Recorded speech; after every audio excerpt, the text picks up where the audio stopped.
Je commence vraiment à fatiguer, c'est-à-dire que pour être honnête avec toi, hein, des questions qui me reviennent encore comme ça, quoi, de plus en plus. Thierry, je suis jeune, j'aimerais aller entreprendre dans le secteur agricole, je n'ai pas d'argent. Qu'est-ce que tu peux me conseiller d'aller faire comme culture? Qu'est-ce que tu peux me conseiller d'aller faire comme modèle agricole? Je n'ai pas d'argent pour acheter les tracteurs. Je n'ai pas d'argent pour acheter des hectares. Qu'est-ce que tu peux me conseiller? Ben, je ne peux pas encore me lancer pour l'instant parce que l'agriculture est encore pénible. Travailler avec la housse, c'est pénible. J'aimerais que j'attends avoir de l'argent pour acheter les équipements agricoles avant de commencer. Tu as des questions comme ça. Je pense que je suis d'humeur, c'est-à-dire que va être très patient, non? Je pense qu'il n'y a pas quelqu'un comme moi ici qui partage de la valeur. Depuis 5 ans, je partage de la valeur ici. Je partage des stratégies que tu m'as vous dire. L'entrepreneuriat, la réussite dans la vie, peu importe ce que vous entendez par réussite, ça demande de la préparation.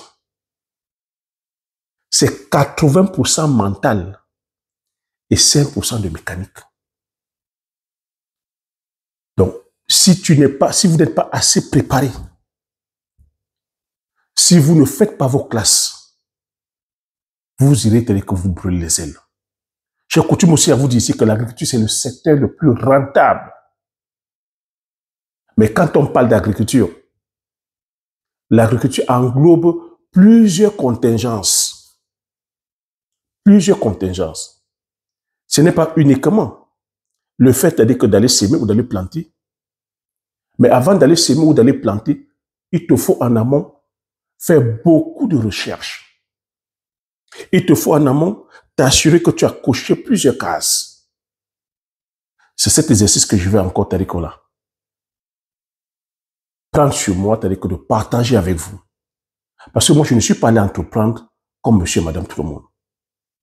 L'agriculture aussi, c'est un secteur, comme je continue à vous dire, qui est complexe, qui est peut-être simple comme ça d'apparence, mais qui demande plusieurs compétences.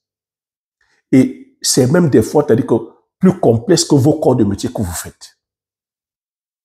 Le métier que tu fais, c'est que tu t'es spécialisé, c'est que sur le métier, tu es plombier, comptable, secrétaire, médecin, je sais pas, architecte. Tu t'es spécialisé, tu ne sais que faire ça. Alors qu'un agriculteur ou une agricultrice, il lui faut plusieurs cordes à son arc. Et c'est ce que je vais devoir développer ici avec toi. Donc si tu passes avec l'optique de je viens gagner de l'argent, c'est pour ça que je dis que l'agriculture, ou l'agro-pastoral si tu veux, parce que quand on dit agro-pastoral, ça englobe l'agriculture et l'élevage. On ne fait pas ça avec les slogans. C'est une science. C'est une science qui demande, que tu te prépares en amont, que tu t'informes en amont, que l'agriculture, qui est l'agronomie, mais tu as plusieurs contingences qui interviennent. C'est pour ça que je prends assez de temps pour pouvoir partager la pédagogie, pour pouvoir t'éduquer dans ce sens. Mais tu vois aujourd'hui, dans un monde où on est tellement pressé, beaucoup ont compris que vous n'êtes pas patient, vous êtes dans l'instantané, mais on ne vous balance que les slogans. On ne vous balance que... Mais on ne peut pas développer l'agriculture en Afrique parce que on travaille encore avec la houe. On ne peut pas aller travailler sur 2 hectares. Comment gagner 10 millions en produisant ceci? Comment gagner 10 millions en produisant ceci? Ben, la production ne sert à rien. Vous entendez sur Internet, la production ne sert à rien. Mais vous voyez donc aujourd'hui, pour un peu, on a un peu de visibilité. Mais on pense qu'on peut avancer tout et n'importe quoi. Donc faites attention, sur le net, auprès des personnes que vous suivez. L'agriculture, il faut comprendre que c'est un secteur régalien. C'est un secteur qui devrait être chapeauté par nos différents États. C'est ton pays qui devrait avoir le contrôle sur le secteur agricole. Et le secteur agricole, comme je te dis, ça englobe plusieurs pans. Et c'est ce que je vais devoir partager avec toi. Donc, je te demande de rester très, très attentif ou attentive à écouter. Je ne vais plus me répéter. Parce que les informations que je partage ici devaient être monnaie. Qui me paye? Mais si tu n'as pas ces informations, voilà comment tu vas aller entreprendre dans le secteur agricole, te casser la gueule et venir dire que non, l'agriculture ne donne pas. Ah, l'agriculture en Afrique, ça ne sert à rien. Ah, aller travailler avec la route, qu'on ne peut pas, c'est trop pénible. Ah non, c'est trop dur. J'ai dit, c'est 80% mental. Si tu commences à dire que l'agriculture est trop dure, l'agriculture est trop pénible, travailler avec la route, c'est trop fatigant. Ah non, qu'il n'y a pas ceci. C'est dans ta tête, tu ne vas jamais le faire. Si tu commences encore à dire que non, j'attends les tracteurs, j'attends avoir de l'argent pour faire pour aller me lancer, tu ne vas pas le faire. Parlons peu, mais parlons bien. Tu as vu à l'introduction, tu es jeune, tu sors des écoles. L'école aujourd'hui, t'es quoi là? La fonction publique aujourd'hui ne peut pas embaucher tout le monde. Tu n'as pas d'argent. Comment tu penses que tu vas commencer l'agriculture? Pourtant, c'est l'agriculture aujourd'hui qui peut embaucher autant de monde. Parce que nous avons encore les terres arabes. L'agriculture emploie 70% de la population. Donc, si de façon stratégique, on se lance dans le secteur agricole, si nos États, moi je mets le pied dans le plat. Donc, avant toute chose, je vais t'inviter ici déjà à mettre le pouce pour pouvoir pousser cette vidéo à plusieurs d'entre vous, à t'abonner si tu n'es pas encore abonné, à partager massivement autour de toi parce que ici, nous parlons d'agriculture, d'élevage, d'entrepreneuriat, d'investissement. Nous valorisons et vulgarisons les produits du terroir, les richesses locales. Je viens t'apprendre ici à désapprendre, à réapprendre à nouveau. À travailler sur ton mental, sur ton mindset. Et à mettre en lumière les cultures à haute valeur ajoutée. Et je viens te faire comprendre ici que oui, pour toi qui es jeune, pour toi qui es, même pour les moins jeunes, l'agriculture en temps normal, elle n'est pas faite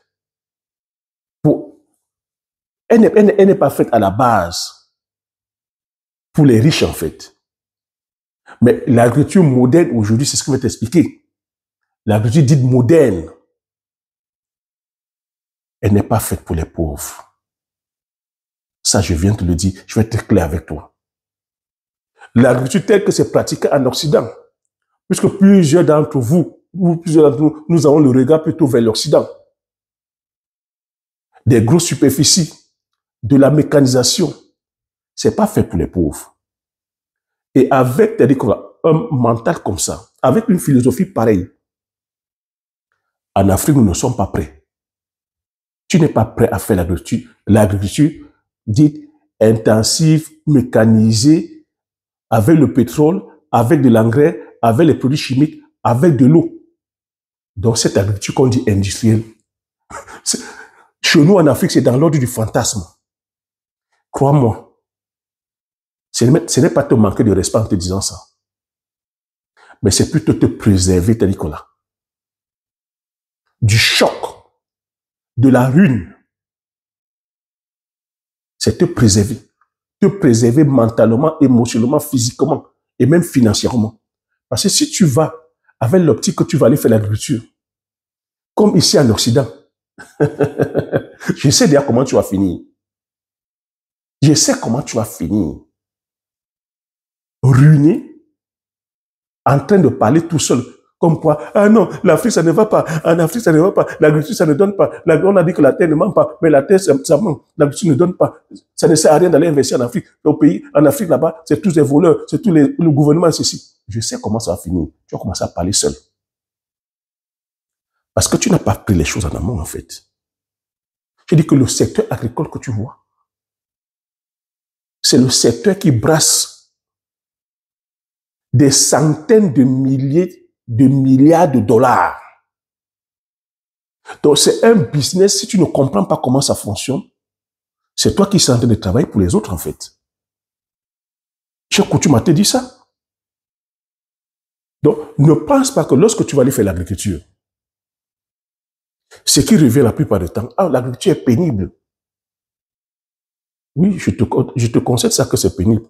Mais qui t'a dit que gagner, qui t'a dit que la vie est facile? Qu'est-ce qui est facile? Donc tu vois que nous sommes toujours en train de chercher les choses faciles. Quand ça devient facile, c'est que quelque part, quelqu'un fait le travail et c'est toi qui va payer, c'est toi le produit en fait. Donc tu vois, je viens de te parler ici de façon, je te fais des analyses froides parce que moi je suis agriculteur. Tu penses que je ne veux pas aussi le confort? Je suis agriculteur, je suis petit-fils d'agriculteur. Je travaille depuis la petite enfance dans le secteur agricole. Donc, je sais c'est quoi la pénibilité. Mais lorsque tu vas aller maintenant faire une agriculture, en tant que business, tu te dois de penser. Parce que comment est-ce qu'on fait pour gagner en fait?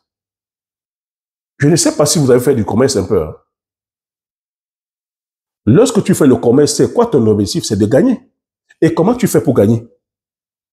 Tu te rassures que le produit que tu achètes chez le fournisseur, soit, c'est-à-dire que tu fasses, c'est-à-dire que tu réduises le coût d'achat, que le prix soit bas. Comme ça, que tu pourras venir vendre au client final, tu pourras faire ta marge. Mais vous voyez que chez nous, lorsqu'on parle d'aller faire le business, lorsqu'on parle d'aller faire l'agriculture, personne ne vous parle de coût de production. Beaucoup sont seulement là omnibulés, complexés par ce qui s'est fait, c'est-à-dire qu'ailleurs. Mais ne prennent pas la peine d'aller en profondeur. Moi, je parle même pour ceux qui sont en Afrique. Ils parlent de l'agriculture occidentale. Ils ne sont jamais venus en Occident. Ils ne connaissent même pas les réalités de ce que vivent les producteurs c'est-à-dire occidentaux. Je parle même de la diaspora aussi, qui est une paresse intellectuelle, qui vit en Occident, mais qui ne s'intéresse pas des réalités. Même quand l'actualité, le monde, vous avez vu ici en Occident, comment les agriculteurs et les éleveurs ont manifesté pendant plusieurs mois parce qu'ils ne s'en sortent pas. Pourtant, ils produisent sur des grosses superficies. Ils produisent avec la mécanisation. Ils ont la technologie, ils ont tout.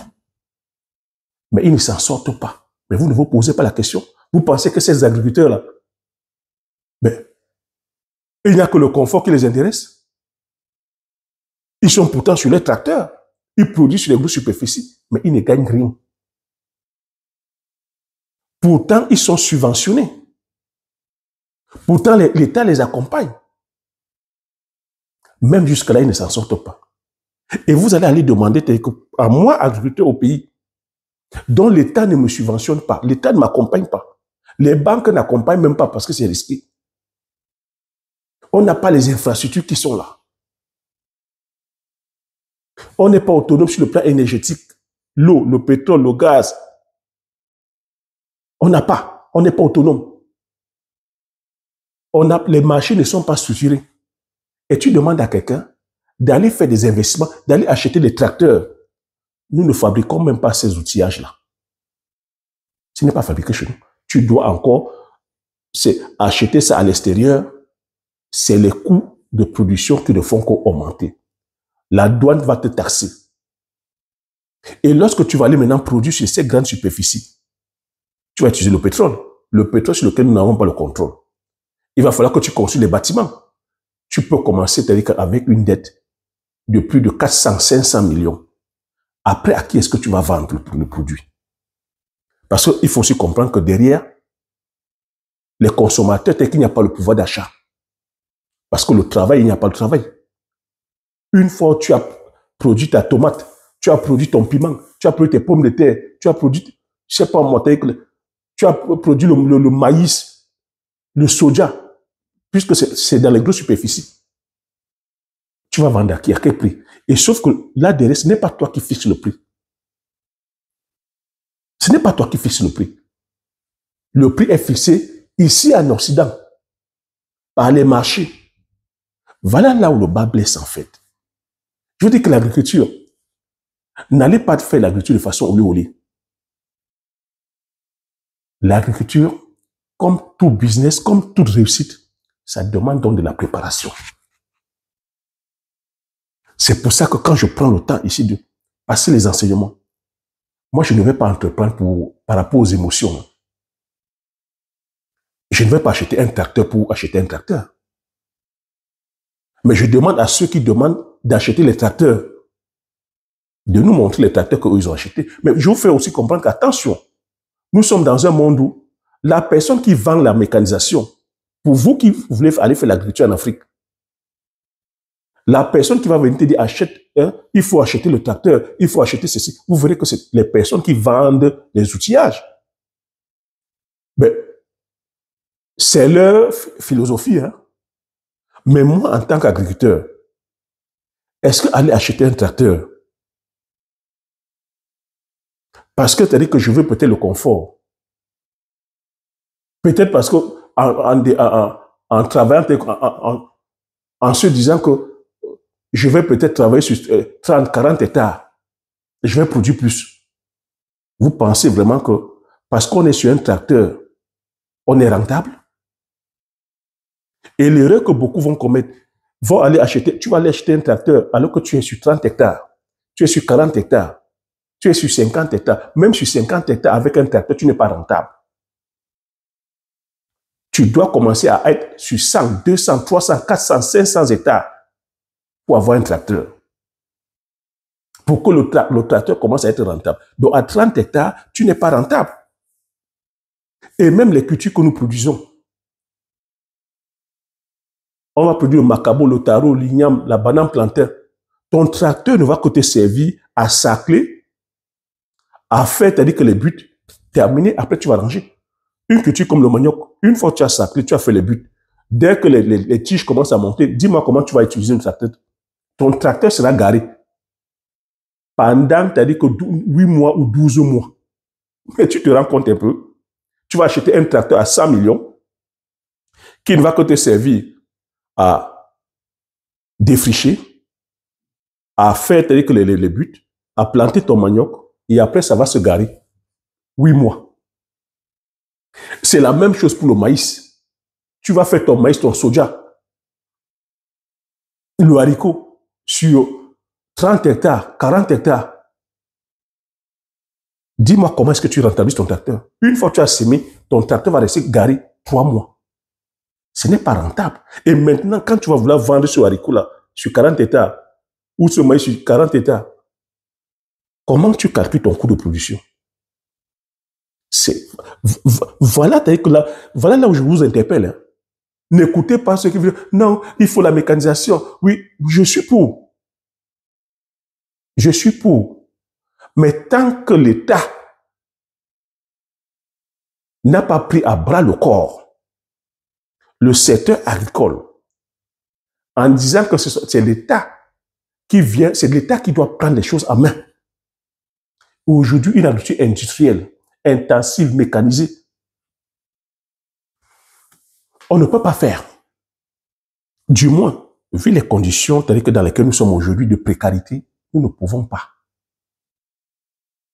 Parce que qui dit mécanisation, l'État doit prendre sa main. C'est l'État qui doit même déjà commencer à cartographier toutes les terres agricoles.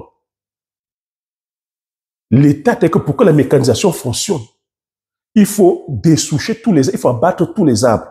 Voilà encore une aberration. L'Occident a fait ça ici, on voit les dégâts. Il faut abattre tous les arbres. Et pour venir nous imposer la monoculture, pourquoi est-ce qu'on a utilisé la mécanisation? Je vous ai tout dit ça. La mécanisation s'est utilisée ici pour des fins encore commerciales. Il faut comprendre qu'ici en Europe ou en Occident, l'agriculture a toujours été une agriculture agro-silvo-pastorale. Dans la même surface, on produisait les arbres, les cultures et les animaux. Donc, une ferme intégrée. Ici, en Europe, c'était comme ça. C'est au sortir de la Deuxième Guerre mondiale. Comme l'Europe était détruite, il fallait dire que justement, qu'on accélère la production agricole, afin de pouvoir nourrir la population. L'Amérique a donc profité de cette occasion-là pour faire un plan Marshall, pour vendre la mécanisation aux Européens. Voilà comment les Européens ont fait les démantèlements. Quand tu entends démantèlement, ils ont abattu les arbres partout pour faire fonctionner, c'est-à-dire que la mécanisation, pour faire fonctionner les tracteurs.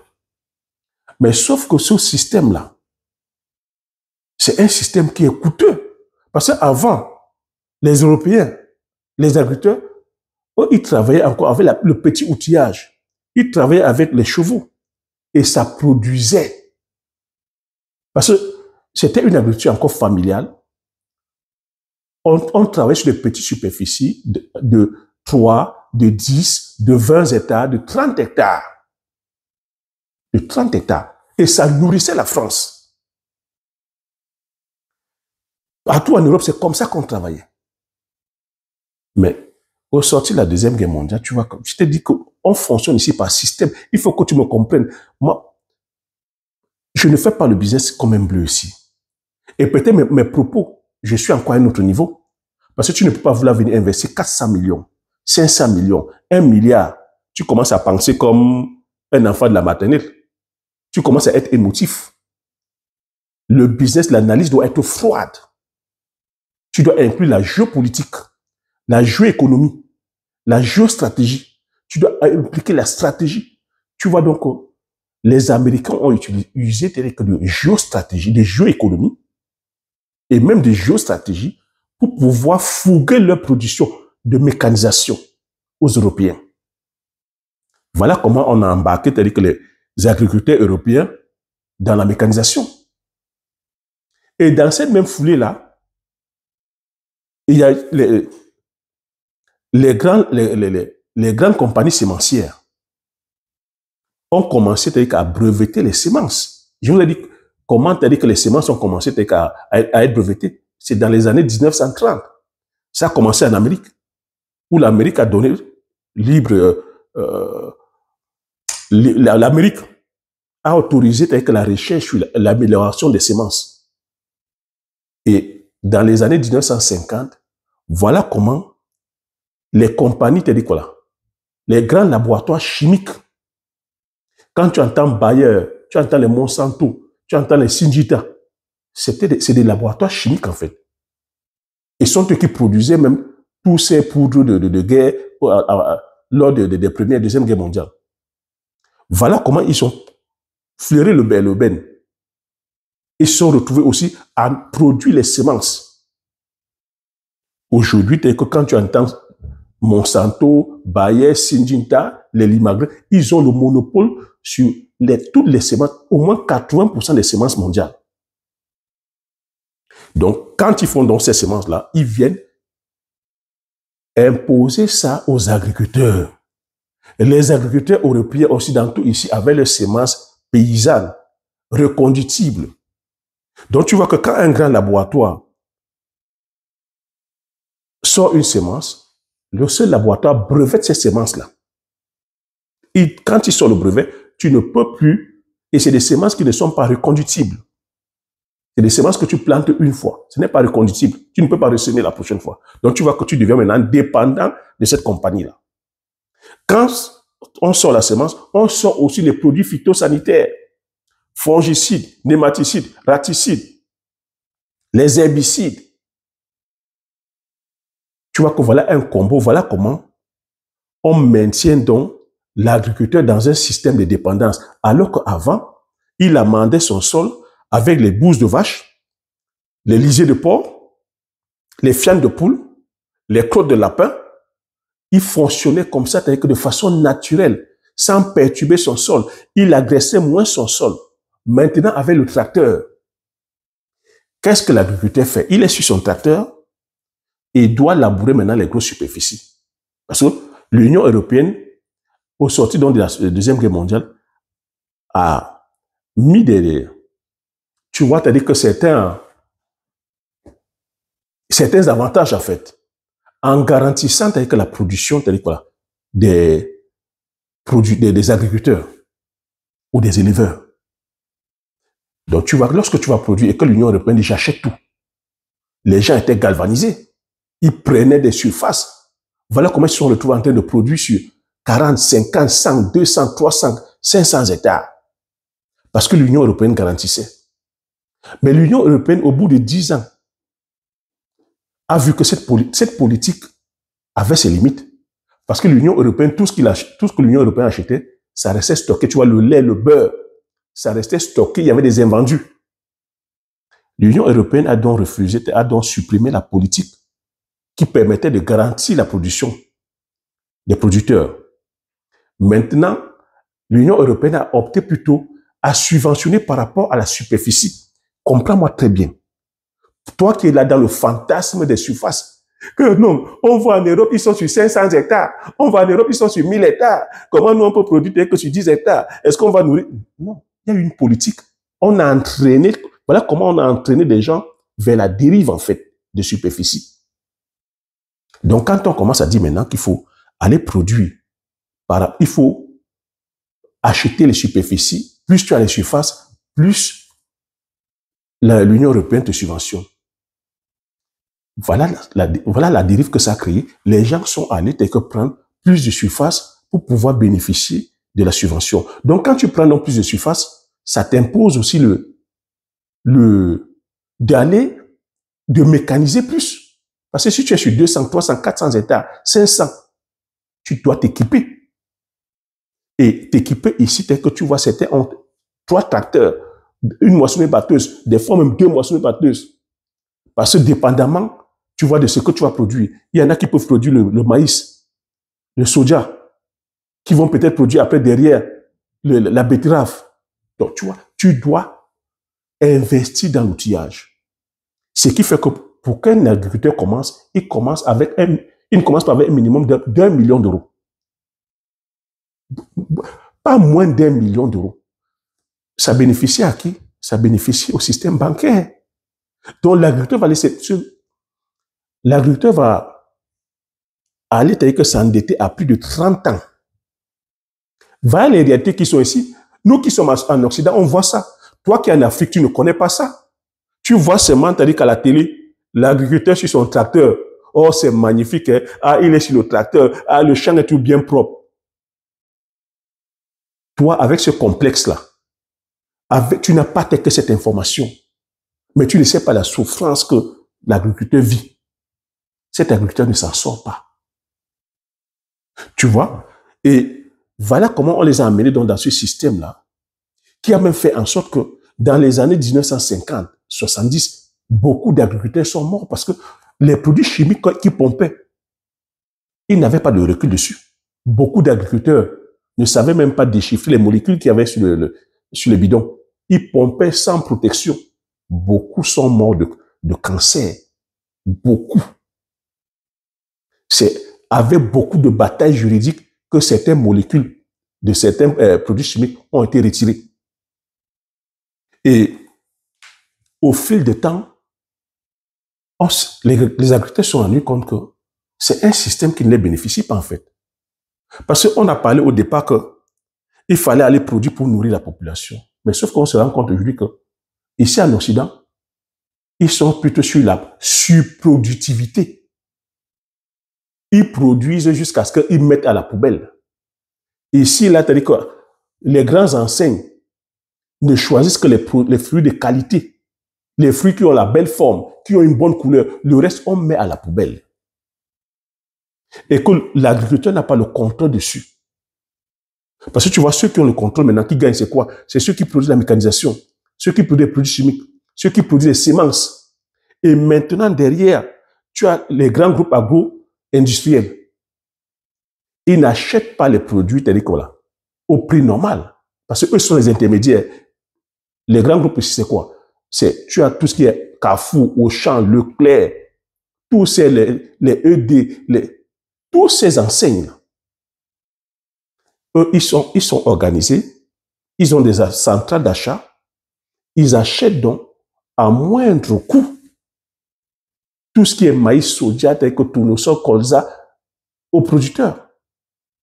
Finalement, le producteur des céréales, l'éleveur ne s'en sort pas. Ce qui sauve encore les producteurs, c'est la subvention que l'Union européenne donne. Tu vois? Et ce n'est pas le producteur qui fixe le prix ici. Ceux qui fixent le prix, tu vois encore, c'est les traders. C'est le marché. Parce que les céréales, tout est devenu, les céréales aujourd'hui sont devenus tel que voilà, un produit tel que voilà, de spéculation. Donc c'est au niveau de la bourse maintenant que les traders vont dire, bon, le kilo, la tonne de soja est ceci, la tonne de maïs est cela, au détriment des producteurs. Et tout ce qu'on produit, c'est comme céréales. C'est uniquement réservé tel que pour la production tel que des protéines animales, en fait. C'est les animaux qui mangent ça. 80% de la production de céréales, c'est les animaux qui mangent. C'est 20% qui va aller pour la consommation telle que humaine. Et ce que les industriels ont fait donc maintenant, tu as vu, ils ont tel que mis un système de superficie. Les familles aujourd'hui, puisque l'agriculture avant, c'était les familles, c'était tel que familial. Les familles n'ayant plus de moyens ont commencé à déposer bilan. Et quand ils déposent bilan, quels sont ceux qui achètent? C'est les fonds de pension. C'est les fonds d'investissement. Ils ont continué à faire ça parce qu'ils savaient que les personnes lambda ne pourront pas suivre le coup. Donc le slogan ici, c'est « Agrandis-toi, sinon tu disparais ».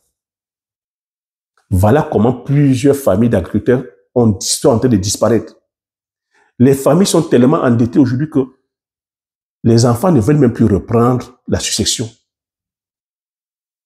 Ton papa a pris une exploitation, il a endetté à plus d'1 million d'euros. Toi, tu penses que tu vas venir prendre ça? Ils sont dans l'exploitation. Pour ceux qui sont mariés, la femme doit aller faire travailler ailleurs. Et le mari reste à l'exploitation. Le salaire d'un céréalier, c'est 700 euros. 700 euros. Il est sur son tracteur, sur 400 hectares. 700 euros. Les personnes qui gagnent ici, c'est les personnes qui ont fait le choix donc d'aller faire, tu m'entends parler des micro-fermes. Les micro-fermes. Où là-dedans, uniquement même sur 1 ou 2 hectares, ils associent les cultures. Ils ont au moins, 200 variétés de légumes. Tomates, concombres, choux, 200 variétés. Et là-dedans, ils mettent des arbres fruitiers. À côté, ils vont mettre un petit élevage. Ils font une agriculture de proximité. Ils évitent d'utiliser la mécanisation afin de pouvoir réduire le coût de production. Ils ne sont pas des tracteurs. On va vers un modèle d'agroforesterie, de permaculture. Donc la permaculture ici, c'est quoi? C'est d'imiter la nature. De produire sur une petite surface beaucoup de cultures. C'est pour ça que j'ai coutume te dire que ce n'est pas la superficie. On calcule le rendement au mètre carré. Au mètre carré, il a 200 variétés de cultures. Et là-dedans, maintenant, il pousse avec le secteur marketing. Il vend vraiment dans un périmètre de pas plus de 20 km. Donc, quand tu as un modèle comme ça, avec la nouvelle technologie aujourd'hui, tu peux avoir ta page Facebook, ta page YouTube, où tu communiques dessus. Tu vends tes fruits et légumes par abonnement. Les personnes, telles que tu peux faire des paniers tels que de salade, ou que tu livres tous les mois, ou tu peux dire tu livres tous les 2 semaines, et les personnes payent par abonnement. Donc, tu as des personnes comme ça qui sont sur 1 hectare, 2 hectares, qui font des chiffres d'affaires de 1 million d'euros. Alors que tu as des céréaliers qui sont sur 400, 500 hectares, qui ne font que 60 000 euros. Et dans 60 000 euros, c'est parce que l'Union européenne donne 40 000 euros. Sur 500 hectares de céréales ici, la personne fait 60 000 euros. Et dans les 60 000 euros de chiffre, c'est l'Union européenne qui a donné la subvention de 40 000 euros. Donc tu vois que sur ces 60 000 euros, il n'a que fait 20 000 euros sur 500 hectares. A contrario, celui qui est sur 2 hectares, micro-ferme, fait 1 million d'euros. Donc tu comprends que ce n'est pas la superficie en fait, c'est le modèle agricole. Celui qui est sur la micro-ferme n'utilise pas les tracteurs, il ne perturbe pas les sols. Parce que ce qui est avec le tracteur, c'est quoi? C'est que le tracteur, oui, tu es sur la grosse surface. Tu es sur un gros tracteur qui pèse des tonnes. Mais qu'est-ce que tu fais? tu dégrades ton sol en fait. Lorsque tu viens retourner la terre, tu casses tes agrégats. Tu effrites ta terre. Lorsqu'il pleut, il y a érosion. Tu perds la matière telle que la matière organique, l'humus. Lorsque tu fais ça aussi, puisque la terre, ici, là, tu as tout désherbé, tu as enlevé l'herbe. Lorsqu'il y a le vent aussi, il y a ce qu'on appelle, c'est-à-dire que voilà, la perte les pertes de matière organique par éolienne, par le vent. Et dans ce système-là, lorsque tu marches avec ton tracteur, le tracteur vient compacter ton sol. Et ça rend le sol dur. Ce qui fait que tu es obligé de mettre les engrais. Lorsqu'il pleut, l'eau ne va pas pénétrer. L'eau va ruisseler.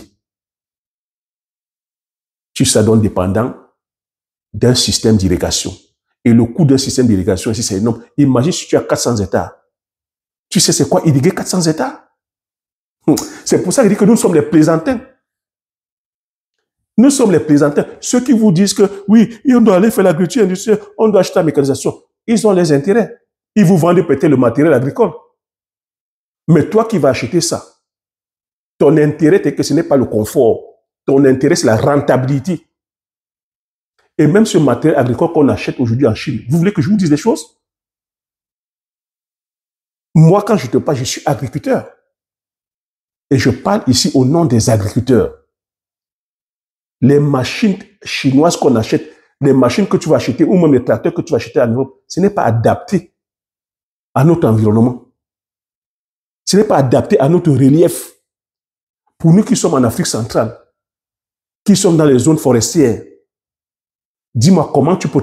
Est-ce que tu sais c'est quoi travailler avec un tracteur dans la zone forestière? Tu connais les arbres que nous avons dans nos forêts? Tu connais que les circonférences des arbres que nous avons? Tu sais c'est quoi aller dessoucher un arbre? Tu sais c'est quoi préparer le sol?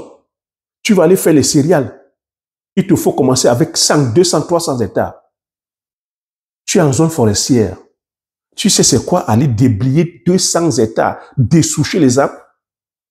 Tu connais le coût de la location d'un engin? C'est pour ça qu'il dit que nous sommes les plaisantins, les amis. Nous sommes les plaisantins. Ce n'est pas à ton niveau. Est-ce que moi te le dis? Et que celui qui te le dit, il est seulement en train de te blaguer en fait. Il est en train de te blaguer. Ils sont là pour vendre les semences, vendre les ceci. Donc, moi, je viens parler ici parce que je sais que c'est un secteur qui est régalien. C'est un secteur qui crée les emplois. L'agriculture, je ne dis pas qui crée les emplois. Donc, si on parle agriculture, tu vois que c'est l'État qui doit tenir ça. Si on n'est pas en train d'avoir des subventions, des aides, tu vois que même ici en Occident, ils ont des aides, ils ont des subventions, mais ça ne va pas. Ils ont ici des catastrophes écologiques. Ils sont aidés. Il y a les vents violents, tu vois, ça vient détruire les cultures. Ils ont des pluies diluviennes dues aux mauvaises pratiques. Ils ont les inondations. Ils ont les sécheresses arides. Mais le changement climatique depuis la création de chaîne, je vous parle du changement climatique. Mais vous êtes en train de voir ça aujourd'hui. Ça arrive même chez nous en Afrique. Vous avez des personnes qui ont leur champ de maïs, de soja, inondés. Dans des pays, même des fois, où, des pays du Sahel, au Burkina, au Mali, on a des inondations. Au Sénégal, au Cameroun, même chez nous, on a des inondations. Ce n'est plus de la fiction, les gars. Mais c'est parce que j'ai vu... Je n'ai pas visionnaire qui veut. C'est pour ça qu'on n'entreprend pas par slogan. Et ce que je dis ici, c'est du concret.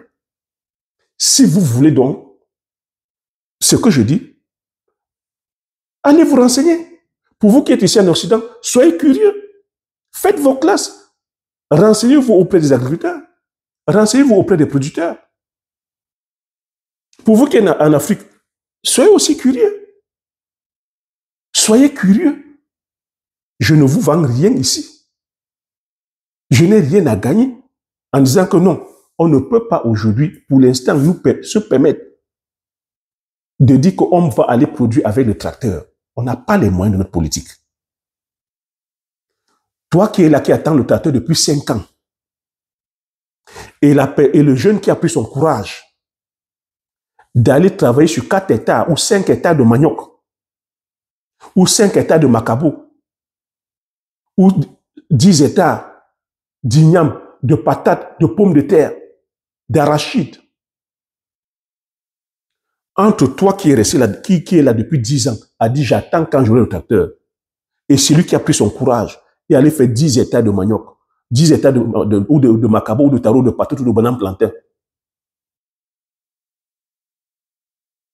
Qui en avance, qui progresse et qui est appelé à pouvoir acheter le tracteur peut-être même dans 5 ans. C'est comme ça qu'il faut voir les choses. La vie, c'est la stratégie. Pendant que tu passes le temps à dire que j'attends quand j'aurai le tracteur, j'attends un tracteur, c'est 40, c'est 50, 60 millions, 100 millions. Pour les petits chevaux même, il y en a qui vont même jusqu'à 200 millions. Il te faut les moissonneuses batteuses. Tu ne vas pas les avoir. Aucune banque ne va t'accompagner. Mais la stratégie voudrait que on ne reste pas là à attendre. On n'attend pas la perfection. J'ai coutume à te dire, n'attends pas d'être parfait. N'attends pas quand toutes les conditions seront réunies. Commence avec ce que tu as. C'est quelqu'un qui travaille sur 60 hectares qui te parle. Je ne blablate pas. Je suis agriculteur. Je sais c'est quoi la contrainte d'aller produire. Je sais les différents challenges que les personnes, les agriculteurs et les agricultrices traversent. Je parle au nom des agriculteurs. Aller entreprendre ce secteur agricole, ce n'est pas une partie du plaisir. Mais lorsqu'on commence à mettre son argent, c'est pour attendre un retour sur investissement. Et comprendre ici que tu te dois donc de bien calculer ton coût de production. Ton coût de production. Commence avec ce que tu as. Oui, ça demande l'énergie. Mais je t'ai dit ici que le problème, ce n'est pas le fait qu'on soit sur des grosses superficies.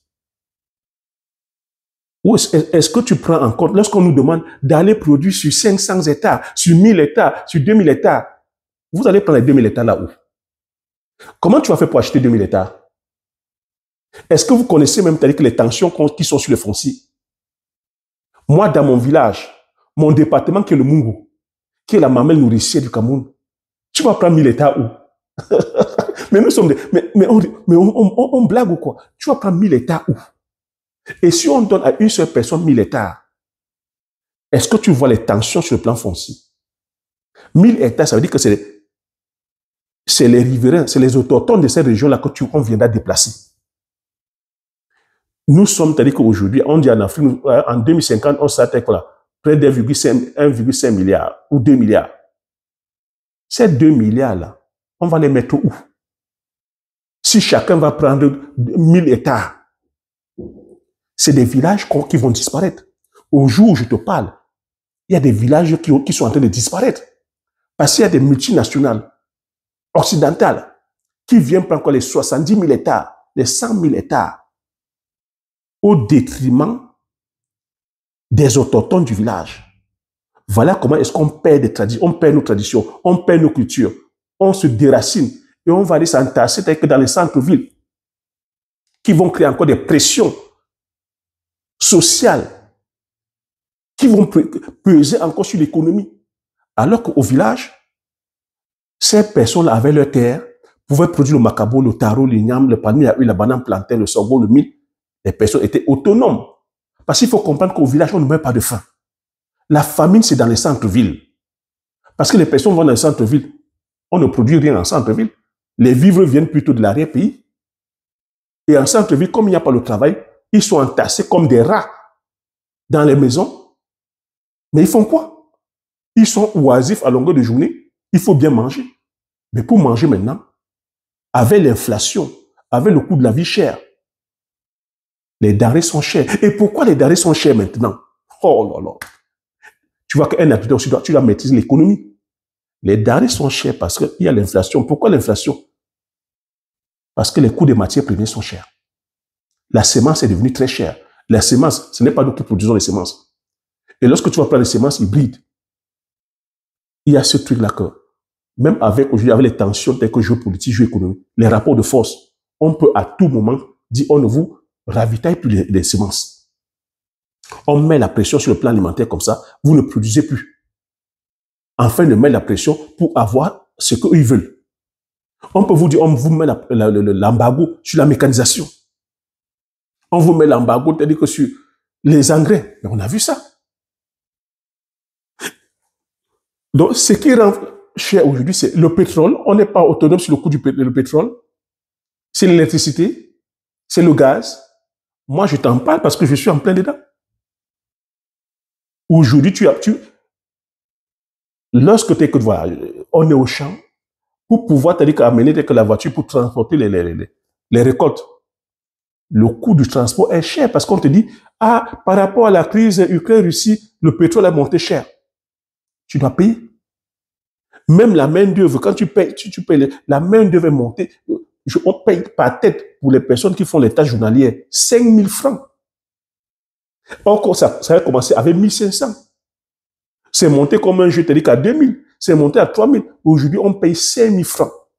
Si tu as 30 personnes qui doivent aller travailler, et tous les jours, parce que les récoltes ou les tâches sont des fois journalières, est-ce que tu vois comment ça impacte ton coût de production? Ces 30 personnes, tu dois les nourrir le matin avant qu'ils n'aillent au boulot. Les beignets que tu vas aller acheter, la dame qui fait les beignets aussi va te dire que avec le problème de la Russie et machin, le pétrole a augmenté. On a aussi augmenté les prix. Et la farine, il n'y a pas de blé, problème de blé.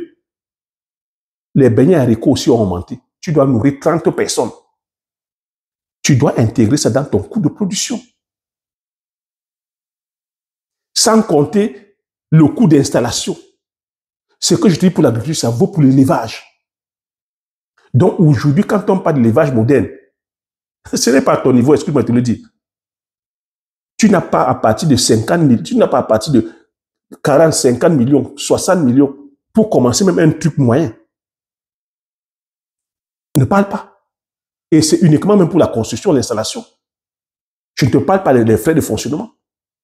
Mais dans des marchés aussi qui ne sont pas structurés. Je vous ai dit que l'élevage aussi, les marchés ne sont pas structurés. Parce que tu as fait tout ça. C'est l'intermédiaire, c'est le grossiste qui viendra maintenant jouer, c'est-à-dire que les pachas te fait le chantage. Mais dans des pays bien organisés, bien structurés, c'est l'État qui devrait structurer ça. C'est pour ça que je voulais vous dire, soyez au contrôle du début jusqu'à la fin de la chaîne. Moi, c'est pour ça que je suis allé entreprendre, tu vois, pas comme monsieur, madame, tout le monde. Quand je vais produire le palmier à huile, le poivre, le njansan, le bitacola,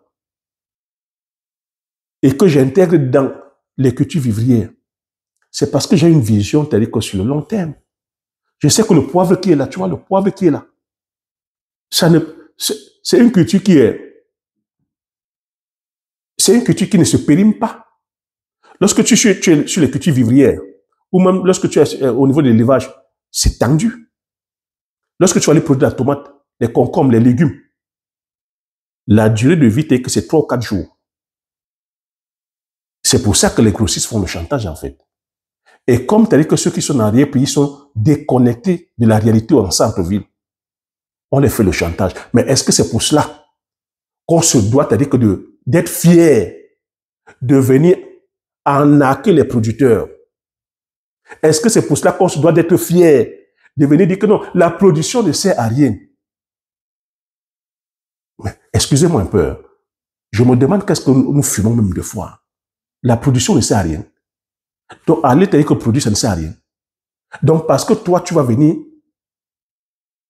prendre à vil prix ce que le producteur a fait, tu vas te dire que tu es intelligent. Ah, tu es plus malin que celui qui a produit.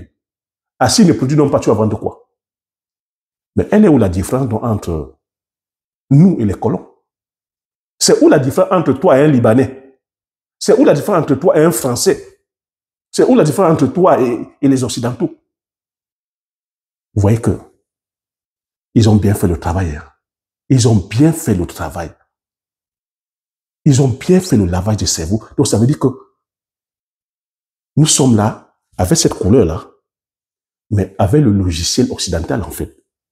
Tu viens exprès arnaquer, escroquer ton parent, ton frère, qui travaille durement dans l'arrière-pays, en disant que tu as fait une belle affaire, tu l'as arnaqué. Parce que lui, il est idiot. Non, il est idiot parce que lui, il est dans la production, il est idiot en fait. C'est un idiot. Là où il faut être, c'est intermédiaire. Mais est-ce que vous voyez un peu? C'est pour ça qu'on n'avance pas, en fait. C'est pour ça qu'on n'avance pas. Au lieu de voir ça, te dire.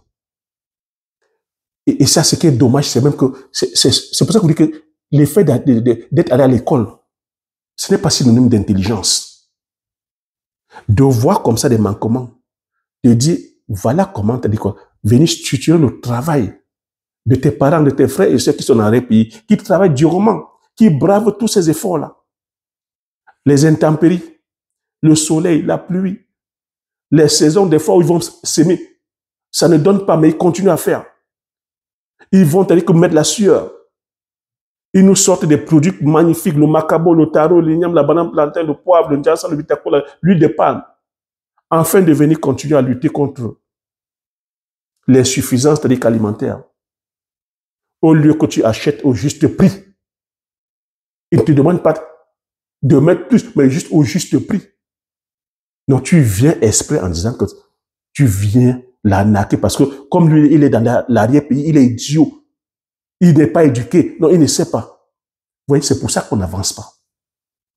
Et c'est pour ça que nos États aussi doivent rapidement faire des choses. Moi, tu vois, je suis remonté parce que je suis un producteur. Et je ne peux pas accepter qu'on vienne brader, qu'on vienne dévaloriser l'effort des producteurs. C'est la production qui rend riche un pays. C'est parce qu'on est en train de créer de la valeur. Les personnes qui rendent riches, c'est nos parents, nos grands-parents, nos mamans, nos tantes, nos frères, nos sœurs, nos femmes qui sont dans l'arrière-pays en train de produire. Ce ne sont pas les jouisseurs qui sont en centre-ville, qui pensent que tel là, et ils sont intelligents, ou peut-être parce qu'ils sont allés à l'école, ça veut dire qu'ils sont intelligents, qui viennent donc amadouer, qui viennent donc corrompre ceux qui produisent de la valeur. Moi, c'est cette aberration que j'ai vue. C'est pour ça que tu vois ici, je dis, je valorise et je vulgarise les produits du terroir. C'est pour ça que depuis 5 ans, j'apporte la lumière sur les producteurs et les productrices. C'est pour ça que je fais l'effort de sensibiliser afin qu'on puisse acheter à la juste valeur. Pour qu'on respecte le travail que les hommes et les femmes font. L'agriculture, ce n'est pas un travailleur. Je veux dire, ce n'est pas facile. Mais ces personnes, nous avons pris le courage de payer de notre énergie, de mettre nos moyens afin de venir lutter contre la vie chère, de venir lutter contre l'insuffisance alimentaire. Oui, quand tu achètes un produit, achète la valeur. Et c'est pour ça que je demande aussi aux consommateurs, lorsque vous voulez acheter aussi un produit, cherchez la source du produit. Cherchez la provenance de ce produit-là. Allez auprès du producteur. Donnez la force au producteur. C'est la production qui rend riche. Ce n'est pas le contraire. Je vous ai dit ici que si l'Occident est en train de souffrir aujourd'hui, ils souffrent pourquoi? Pour leurs propres mots. Ils ont, c'est-à-dire, fait déserter toutes leurs industries. Ils ont fait déserter toute leur production en Asie par profit que de gains, par besoin de gagner plus. Mais aujourd'hui, vous voyez le monde des rapports de force. Et lorsqu'ils ont fait sortir toutes les usines, qu'est-ce qu'ils ont développé? Ils ont développé les services. Les services, la vente, le marketing, le branding, la communication, les applications. C'est pour ça que vous voyez les Uber, les Yango, les Amazon, les Google, les YouTube, que des services en fait. Mais avec les services, tu fais quoi? C'est pour ça qu'ils sont aujourd'hui pris. C'est pour ça que la Chine, l'Asie les broie en fait. C'est pour ça que vous voyez ce rapport de force. Aujourd'hui, c'est la Chine qui détient, qui contrôle le game. Parce que l'usine du monde, c'est en Chine. Et la Chine est sur le plan de l'innovation. C'est la Chine c'est la Chine qui fait la pluie et le beau temps du monde aujourd'hui. Et ils sont en plein regret. C'est pour ça que tu vois les taxes douanières. C'est pour ça que tu as vu cette guerre commerciale que Donald Trump a déclenchée avec le monde entier. Que non, l'Amérique ne s'en sort plus. Donald Trump, l'Amérique veut ramener toutes les usines en Amérique afin que ça puisse créer les emplois. Mais trop tard. Et c'est la même chose qu'on veut aller faire en Afrique. Les services. On dit la production ne sert à rien. Et on se retrouve à être des commerçants, à aller acheter en Chine, en Turquie, à marché, pour venir télé que vendre en fait. Vous, on produit quoi en fait? On produit quoi? Alors qu'on pouvait télé que prendre la chose vraiment de façon frontale. Le secteur de la sémence, c'est un secteur énorme. On voit comment télé qu'on gère nos semences locales. Parce que si on perd le contrôle sur nos semences, c'est une partie de nous que nous perdons. Parce que imagine les variétés, la biodiversité que nous avons en termes de semences, en termes de culture vivrière, le macabo, l'igname, le taro, la banane plantain, le sorgho, le mil, l'arachide, le fonou, le niébé, énormément de poivre, le ndiansa, le bitacola. Alors que la philosophie telle qu'aujourd'hui, mondiale, telle que, le système on veut nous cantonner sur uniquement peut-être 4 variétés. Le maïs, le soja, le blanc et le blé. Pourquoi? Parce que c'est les chasses gardées.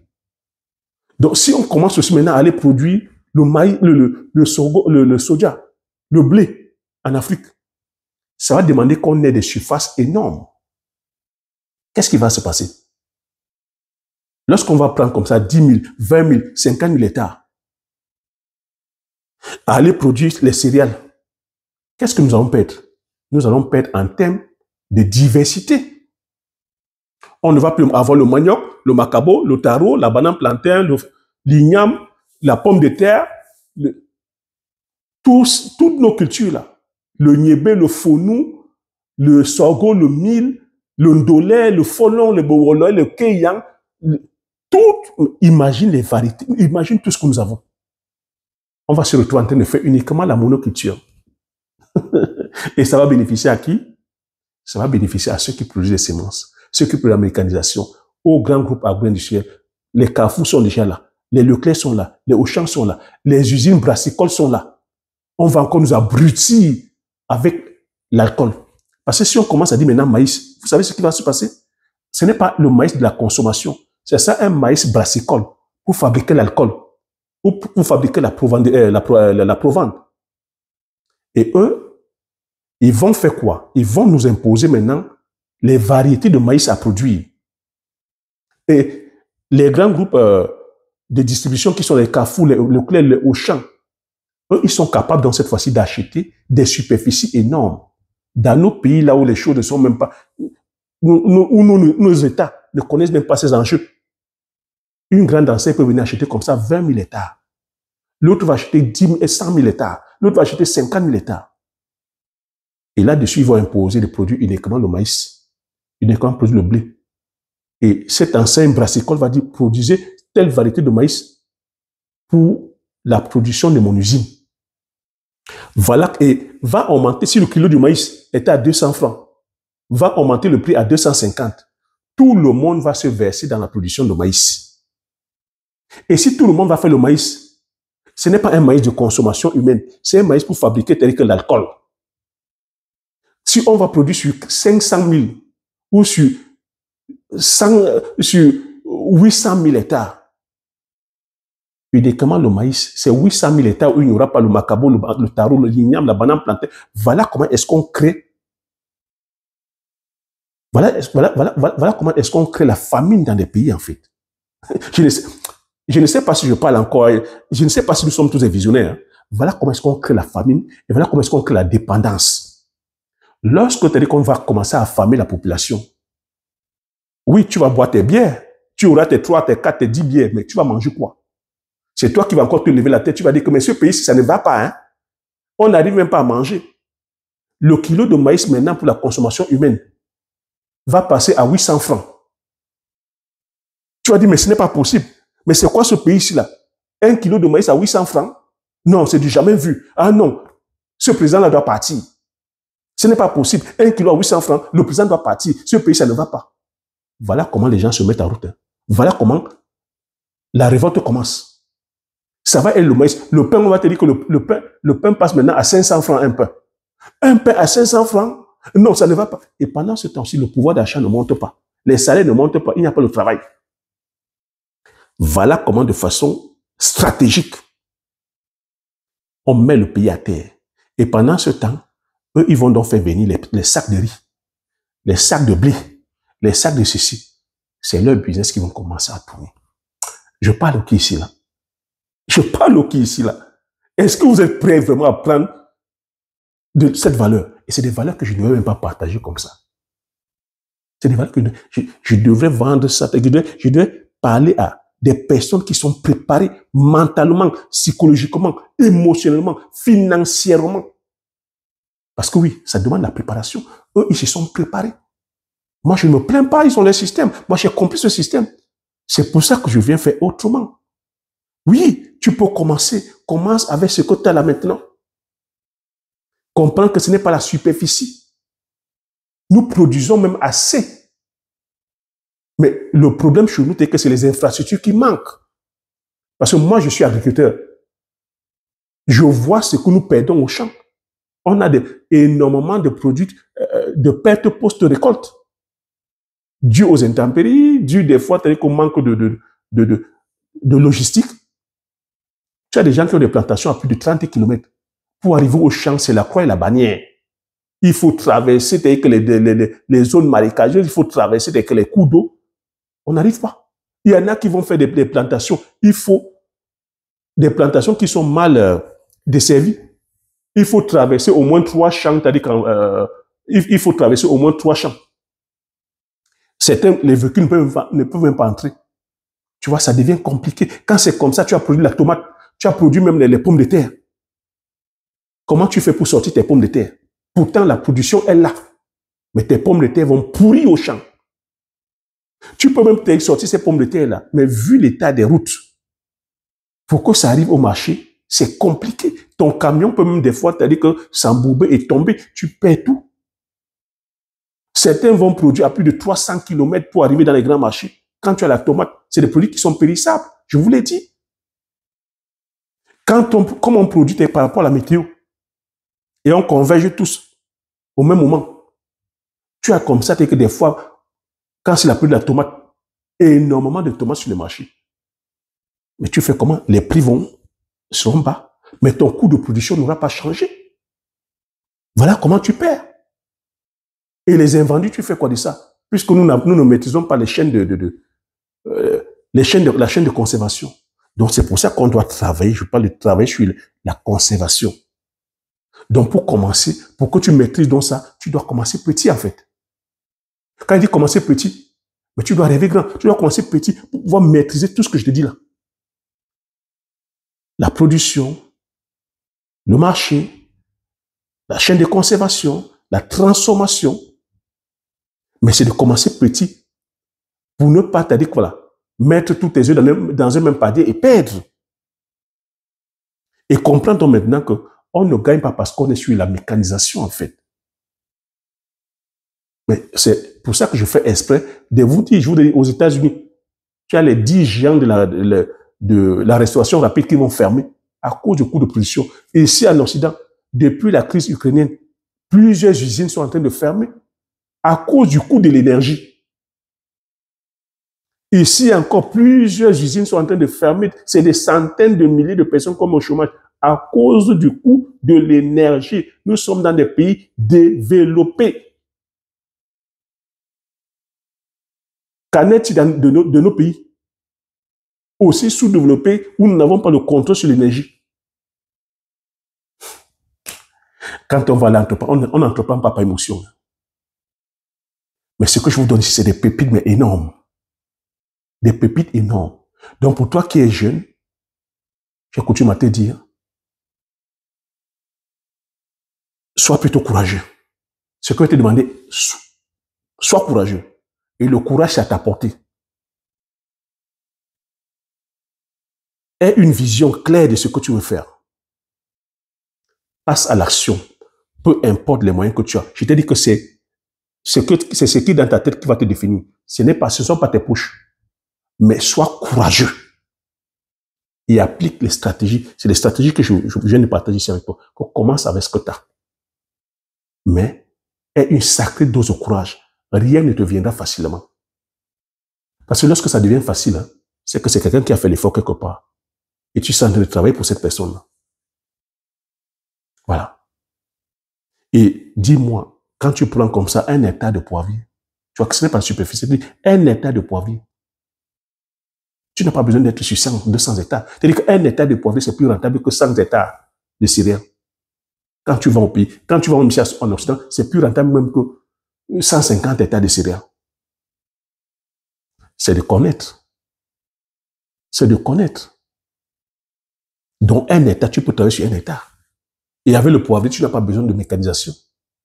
Pas besoin de mécanisation. Donc, moi qui te parle, tu vois, je suis sur 60 hectares. Donc, je sais c'est quoi travailler sur les grandes superficies. Donc, si je te demande de commencer petit, je sais c'est quoi. Parce que si on te donne 60 hectares, rien que le coût d'entretien, de nettoyer 60 hectares, mais il y en a qui ont essayé.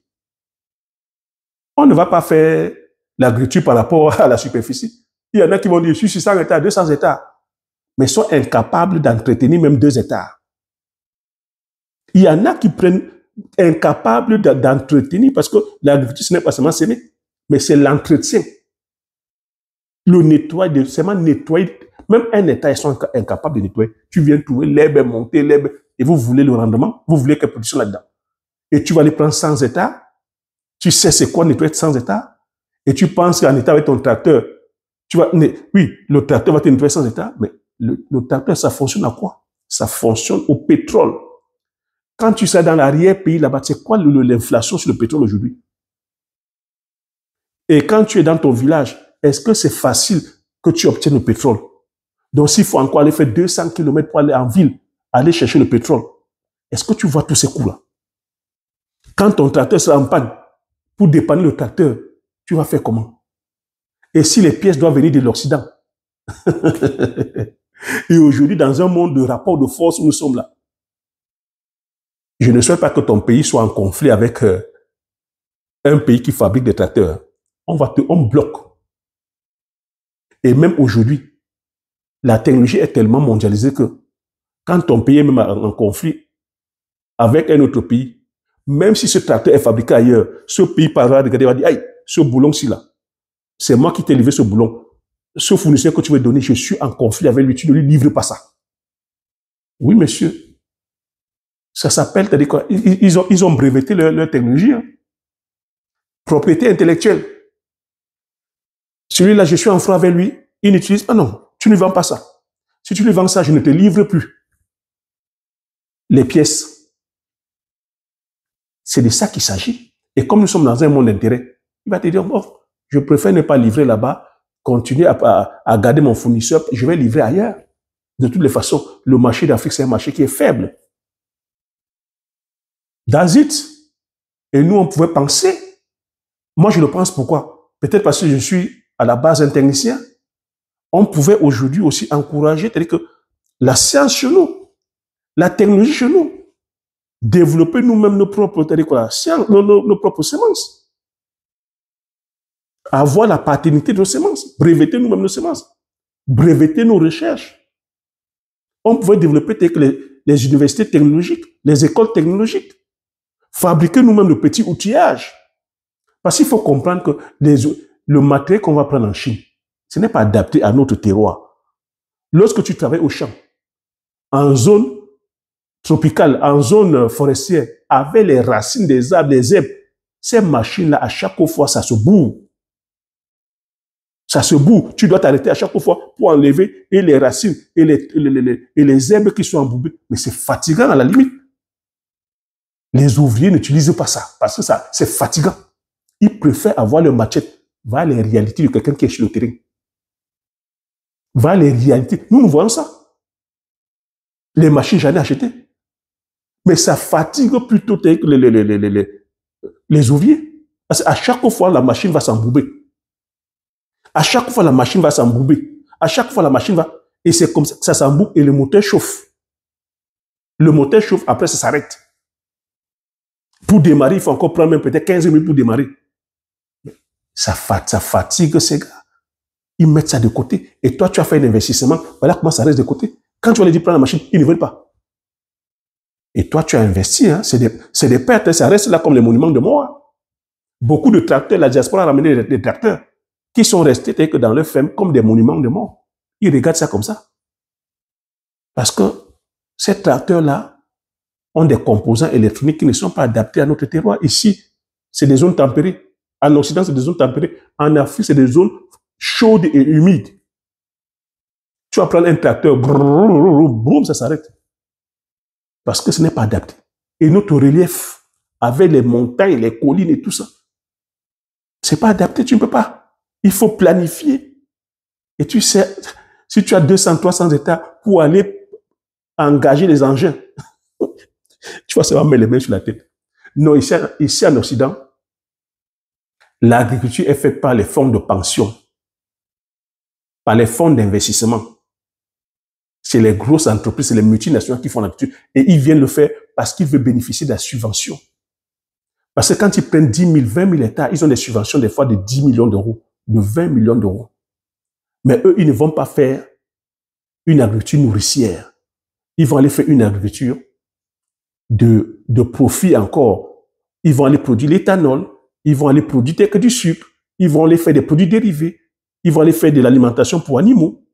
Mais ils ne vont pas faire ce que l'être humain consomme. Et nous, quand on va aller s'habituer à ça, on sera dépendant de ça. Et voilà comment ils vont nous coincer. Rapport de force, uranium contre 2 sacs de blé. Coltan contre 3 sacs de maïs. Colbat contre 2 sacs de haricots. Quoi encore? L'or contre 2 sacs de je ne sais pas, doublons. Quoi encore? Un brode contre 5 sacs de soja. Est-ce que vous voyez le deal? Est-ce que vous voyez comment la balance pèse? Et c'est dans ce jeu que nous serons en fait. Si nous ne sommes pas wise. Je parle en rigolant, hein, mais c'est les faits qui sont là. Rapport de force. Et même des fois, ils viennent nous même prendre par la force. Donc non, développons la technologie, développons la science. La technologie telle que sur la fabrication des petits outillages. Mettons en avant nos artisans. Mettons en avant nos ingénieurs agronomes. Mettons en avant que nos scientifiques. Ceux qui sont tels que la produit, tels que les semences. Mettons en avant que ceux qui sont en avant pour produire, tu vois, tout ce qui est tel que la protéine animale. Là. Oui, monsieur. Mettons en avant tel que la technologie, la mécanisation. Aujourd'hui, nous sommes dans l'ère de l'électronique. Et ce que je cherche à dire, c'est les États. Si ton pays n'est pas en train de faire ça, oublie. Si ton pays n'est pas en train de penser dans ce sens-là, oublie. Mais aujourd'hui, il y a tellement de rapports de force. Bill Gates, tu vois, il vient tout le temps en Afrique. Tu vois s'il vient faire quoi? Il y a du lobbying. Ils viennent influencer avec nos dirigeants. Parce que Bill Gates a une compagnie sémencière. Il produit le maïs, il produit le soja. Il a implanté ça dans les pays comme l'Ouganda, comme la Gambie, où on impose les gens aujourd'hui d'utiliser les produits OGM. Tu n'utilises pas ça dès que tu vas en prison. C'est quoi? C'est du lobbying. C'est du lobbying. Et c'est comme ça qu'on paye tous les chercheurs. Nos chercheurs qui sont mal payés en Afrique. Nos ingénieurs qui sont mal payés en Afrique. Voilà comment on vient les corrompre. Ils deviennent maintenant les VRP. Ce sont eux qui font maintenant la propagande d'aller produire les céréales que nous n'avons pas. On va payer les chercheurs pour faire pour sortir des rapports favorables. On viendra payer nos dirigeants. C'est de ça qu'il s'agit, les amis. C'est de ça qu'il s'agit. Donc, c'est à nous de préserver nos semences. C'est à nous de savoir qu'un hectare de manioc, c'est 10 fois plus rentable qu'un hectare de maïs, ou de soja, ou de blé. De savoir que la pomme de terre a un fort taux de rendement. De savoir que l'igname a un fort taux de rendement. De savoir que la patate a un fort taux de rendement. Que nos cultures, du terroir, que nous consommons ont un grand taux de rendement, même lorsque ce n'est pas mécanisé. Le manioc, même quand ce n'est pas mécanisé, au bas mot, tu peux avoir, c'est-à-dire que 20 tonnes. Même quand ce n'est pas mécanisé, au bas mot, tu peux avoir 20 tonnes. Lorsque c'est une association de culture, tu peux avoir 20 tonnes. Imagine lorsque tu fais seulement uniquement en monoculture et que tu ajoutes même les engrais, tu peux aller jusqu'à 50 tonnes. Mais c'est avec des cultures comme ça qu'on peut nourrir l'Afrique. Et c'est des cultures comme ça qui vont préserver la surface, parce qu'il faut comprendre que les tensions sont foncières. Je ne sais pas dans quel monde vous vivez, mais moi, dans mon village, aujourd'hui, il n'y a plus d'espace. Dans mon village, il n'y a plus d'espace. Et nous sommes dans des pays aujourd'hui de plus en plus instables. Il y a des conflits internes. On a nos frères qui sortent du sud-ouest, qui fuient avec la pression là-bas, mais qui viennent dans nos villages. Mais c'est de ça qu'il s'agit. Aujourd'hui, nous sommes saturés. Et c'est des choses que demain, si on ne prend pas conscience de ça, ça va créer des tensions terribles sur le plan foncier. C'est des réalités qui sont là, mais nous qui sommes sur le terrain, nous vivons. Nous qui sommes sur le terrain, nous vivons ces pressions-là. La personne qui a fuité avec les problèmes là qui arrivent n'a pas de foncier. Fait comment? Pour survivre, la personne va commencer à entrer dans ta plantation, aller voler, aller faire machin, parce qu'il n'a pas d'espace. Mais on fait qu'on gère ça comment? Alors, c'est en donnant 1000 hectares à une personne. Si chacun a comme ça 1000 hectares, je ne sais pas comment vous calculez vos hectares là. Faites attention. Donc, la vraie pression qui est là, c'est la pression sur le foncier. Voilà une vraie bombe à retardement. Nous qui sommes sur le terrain, nous vivons ça. Alors certains sont dans le fantasme, oui, je vais prendre 200 hectares, tu vas voir ça où? Tu vas voir ça où?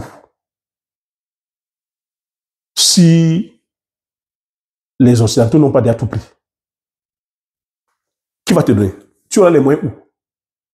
Ah non, j'attends le tracteur, tu vas voir ça où? Tu auras l'argent où pour acheter le tracteur? Parlons peu, mais parlons bien. Mais si tu prends le courage là maintenant, de commencer dès maintenant, avec les moyens que tu as, avec l'énergie que tu as, parce qu'il faut comprendre que s'il y a des choses que Dieu n'a pas que fait de combine, c'est sûr, le temps, que tu sois pauvre, que tu sois riche, que tu sois noir, que tu sois n'importe quoi, la journée à 24 heures pour tout le monde. C'est l'énergie. Il nous a dotés tous de la même énergie. Maintenant, c'est comment tu gères ton temps, comment tu gères ton énergie. À quel point tu as dit que veux-tu aller entreprendre dans le secteur agricole? Ça va te demander du courage. Du courage. L'agriculture, ce n'est pas pour les mauviettes. La réussite n'est pas faite pour les mauviettes. C'est pour les personnes qui osent, c'est pour les personnes courageuses. La réussite, c'est le courage, couplé des stratégies. Celui qui viendra te dire le contraire n'a pas encore commencé. Celui qui viendra te dire le contraire de ce que je te dis là, c'est un plaisantin qui n'a pas encore commencé. Tu n'as pas les moyens présentement pour te dire le modèle agricole tel que c'est défini par l'Occident, vous ne pouvez pas faire. Mais on vous parle ici de... Je vois que les plaines. Ah, la formation, t'as dit qu'elle est trop chère. La formation, t'as dit qu'elle coûte 1000 euros. Ah, la formation coûte 2000 euros. La formation coûte 3000 euros. Vous vous plaignez qu'on vous vend les formations chères. Que les coachs là-bas vendent les formations chères. Mais c'est aller acheter un tracteur de 100 millions que vous allez acheter. Toi qui dis que non, ah, je n'ai pas d'argent, hein, la formation coûte cher. C'est aller acheter un tracteur à 100 millions que tu vas acheter. C'est aller acheter une moissonneuse batteuse de 300 millions que tu auras l'argent pour acheter. Tu auras l'argent pour pouvoir aller construire des bâtiments d'élevage. Quand on va dire qu'il faut sortir 20 millions ou 30 millions pour construire le bâtiment, que pour pouvoir faire fonctionner ton business, il te faut un minimum peut-être de 100 millions. Tu auras 100 millions pour commencer l'élevage de poules pondeuses. Tu vois quoi, on plaisante quoi. On plaisante. L'agro-pastoral, ce n'est pas pour les plaisanteurs. Bon, ceux qui sont là pour vous vendre, si moi je vendais ici les semences, je vendais les produits phytosanitaires, je vendais la mécanisation. J'allais vous dire, allez vendre. Mais moi, je parle en tant qu'agriculteur. Je ne fais pas le commerce des produits. Et si je fais même le commerce des produits, je vous dirai comment utiliser ça de façon intelligente. Pour l'instant, nous, on ne peut pas. Tant que ce n'est pas subventionné par l'État. Et même quand c'est subventionné par l'État, ça ne te garantit pas la réussite. Quand tu vas produire certaines cultures, telles que j'ai citées, pour pouvoir réussir, il faut être dans la boriculture. Il faut produire les cultures du terroir, les épices, le poivre, le ndjansa, le bitakola, la kula kubinata. Tous ces aromates-là. Être dans un système tel que d'association de diversification. Et tu n'as pas besoin d'être que pour gagner, tel que sur 200 hectares. Sur une échelle, une échelle de 5 à 20 hectares, tu gagnes largement. Et sur 5 à 10 hectares, tu n'as pas besoin d'avoir une mécanisation lourde, d'avoir un gros tracteur. 20 hectares, ça ne sert à rien. 20 hectares, tu n'as pas besoin de tracteur. C'est une perte d'argent. Ton tracteur va dormir là. À 20 hectares, tu n'as pas besoin. Mais le petit outillage, oui. Mais ce petit outillage-là aussi, il faut avoir l'esprit maintenant patriotique. On se doit de donner la force à nos artisans de fabriquer ça. Et de fabriquer ça selon les réalités de notre terroir. Voilà ce que je vais partager. Comme d'habitude, tel que tu vois, c'est toujours avec un plaisir que je partage. Ben, j'espère que cette fois-ci, ça ne rentre pas dans les oreilles d'un sourd. Et qu'avant d'aller entreprendre, ou avant d'aller investir, tu vois, ça demande de la préparation. Tout ce que je te dis là, ça ne sort pas du chapeau. J'ai fait mes classes. L'agriculture, je fais ça depuis la petite enfance. Donc, je connais les tenants, les aboutissants, je connais les contraintes, je les ai. Je sais c'est quoi travailler avec la houe. Je sais c'est quoi la pénibilité. Je sais c'est quoi aller braver avec les intempéries. Je sais c'est quoi aller braver tous ces contraintes que les moucherons, les fourmis, les insectes, les abeilles, les piqûres de guêpes ou même de serpents. Je sais tout ça. Mais c'est pour ça que je dis que ça demande du courage. Quand tu as une vision et que tu veux bâtir un empire qui va durer, parce qu'on doit faire des business durables. Maintenant, pour ceux qui sont dans le court terme, qui veulent uniquement l'argent, moi je parle ici pour les personnes qui veulent bâtir un système. Moi j'ai compris que les autres ont fait un système